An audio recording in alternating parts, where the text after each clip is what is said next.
Hello Noy, good morning Noy. Balbaloy. Ito na yung original oh. Na hanap pala kami ng ano guys, ng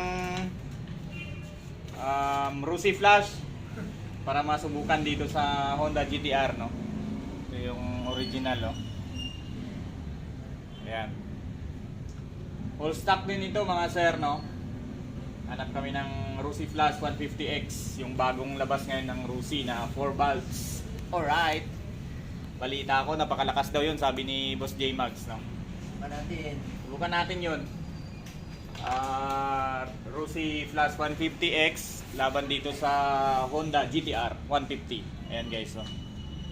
So, pinapalitan ng sticker para dagdag speed. 5% kasi ito sa sticker guys. Pag bago yung sticker, bago din yung takbuhan. Ciao. Ayan guys. Ayan yung guys. Bago ang speed guys. Honda Winner X na company stock.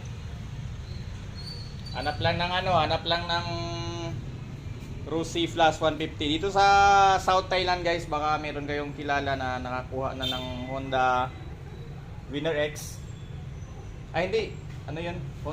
Rusi. Kala ko Honda Winner X. Rusi Flash 150X. Yun, may X din kasi sa ano no, sa pangalan kaya nagkalito dito tayo sa ano.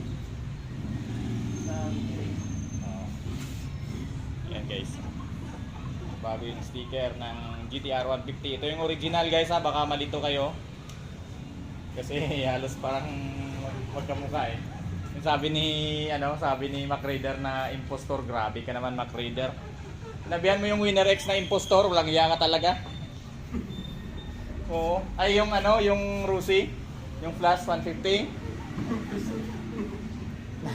Nagkalito-lito na yung natin eh. Walang iya talaga to si Mac Raider. Sinabihan niya yung Rusi Flash 150 na impostor.